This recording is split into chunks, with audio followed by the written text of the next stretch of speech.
त्रिपाठी जी उनके आने के बाद आप लोग अपना अपना स्थान देख लीजिएगा। पहले उधर जाएंगे क्या?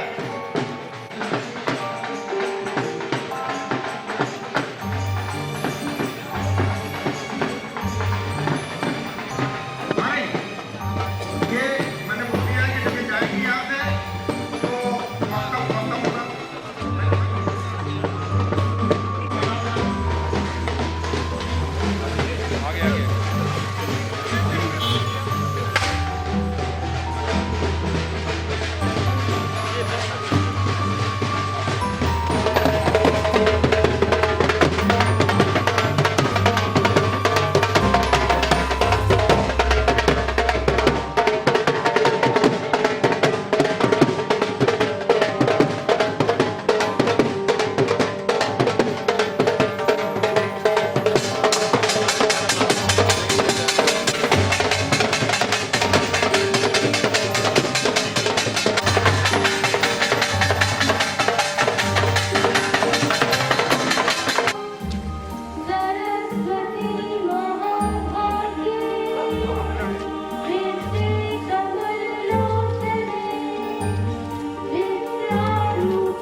सर आप बच्चे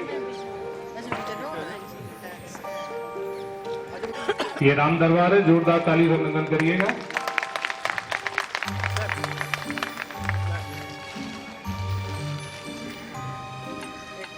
आज पूरे देश में धूमधाम से अपने अपने तरीके से मनाया जा रहा है। उस मकर संक्रांति को खिचड़ी खाई जाती है और खिचड़ी अकेले नहीं होती, उसमें चावल भी होता है।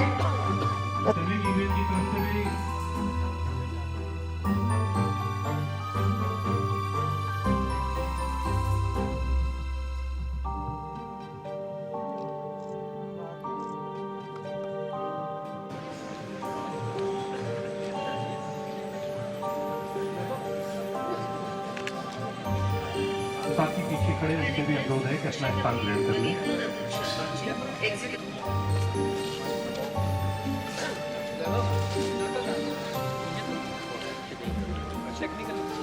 अच्छी तरह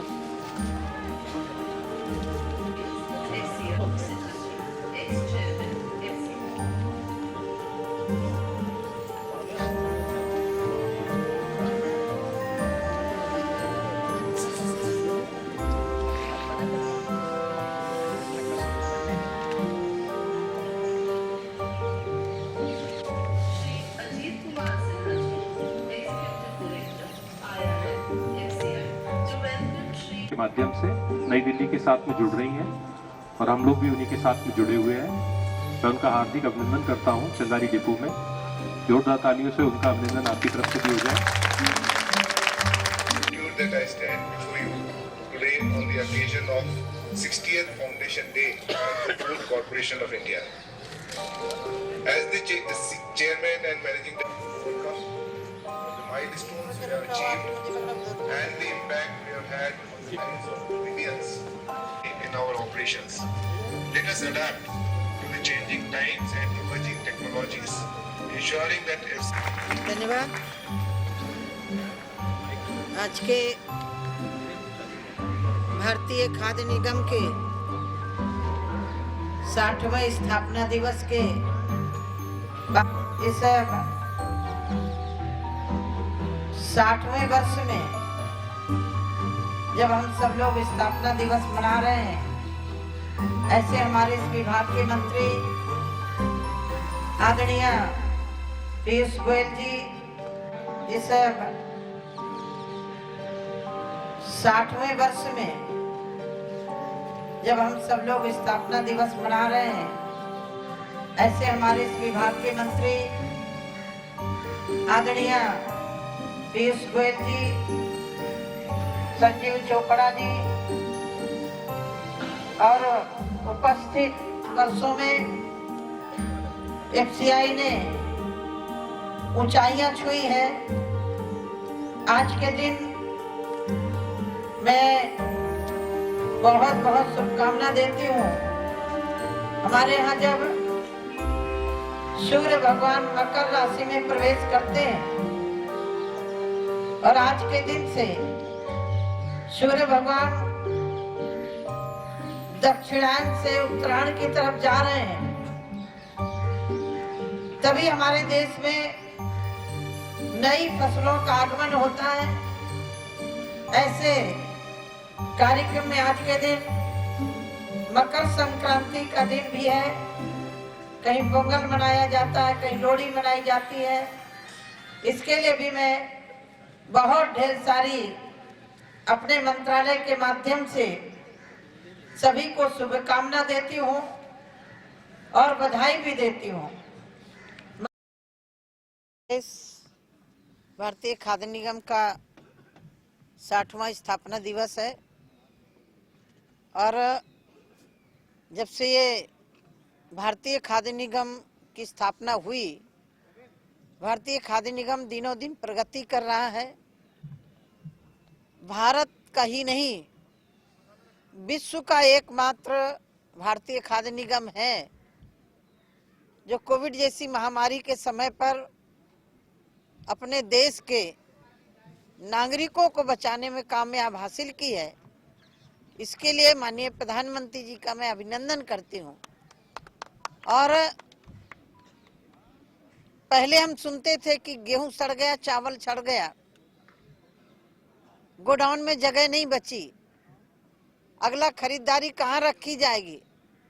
लेकिन देश के यशस्वी प्रधानमंत्री जी ने कहा अब कोई कहीं चावल गेहूं बर्बाद नहीं होगा। और आप देख रहे होंगे कि 2014 के बाद से कहीं भी आपको सुनने को नहीं मिल रहा होगा कि भारतीय खाद्य निगम का अनाज सड़ा, क्योंकि हम लोग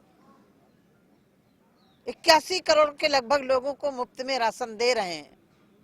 तो वहाँ किसान की खरीद हो रही है और इधर जिसकी आवश्यकता थी, जो रोज कमाता था, दिन भर कमाता, शाम को बच्चों को खिलाता था, अब कम से कम उस गरीब परिवार को राशन की चिंता से मुक्त हो गया। और इतना ही नहीं, उस गरीब को घर भी दिया, उस गरीब को गैस चूल्हा भी दिया, उस गरीब को आयुष्मान कार्ड भी दिया। यदि माननीय प्रधानमंत्री जी की सोच कि गरीबों को गरीबी रेखा से कैसे ऊपर निकाला जाए, तो जो उसकी मूलभूत सुविधा है वो उन चिंताओं से मुक्त हो करके अपने बच्चों को पढ़ाएगा। आज मुझे गर्व हो रहा है कि मैं उस विभाग में काम कर रही हूँ, जो विभाग किसान से लेकर के कंज्यूमर तक, उपभोक्ता से लेकर के बाजार तक पूरी जिम्मेदारी का निर्वहन कर रहा है। मैं उस विभाग में काम कर रही हूँ। मुझे देश के यशस्वी प्रधानमंत्री जी ने उसमें मुझे सेवा करने का अवसर प्रदान किया। इसलिए मैं भारत सरकार की, माननीय प्रधानमंत्री जी की बहुत बहुत आभारी हूँ कि मुझ जैसे व्यक्ति को दो विभाग, इसमें भी 2 विभाग हैं, ग्रामीण में भी 2 विभाग हैं। यदि राशन मुफ्त में इस विभाग से दिया जा रहा है तो ग्रामीण से मुफ्त में घर भी दिए जा रहे हैं। तो ये दोनों विभाग मेरे लिए बहुत बहुत सेवा के अवसर हैं। और आज मैं देशवासियों को शुभकामना देती हूँ। आज के बाद से सूर्य भगवान उत्तरायण की तरफ जाएंगे और आज से खिचड़ी का मतलब है हमारे घरों में नया अनाज आना शुरू हो जाता है। और एक तरह से जब नया घर में अनाज आता है तो बसंत आती है। और बसंत का मतलब हम कहते हैं कि हर के जीवन में बसंत ऋतु आए। बसंत ऋतु का मतलब हंसता खेलता चेहरा, मुस्कुराता हुआ चेहरा, यही आनंद का क्षण होता है।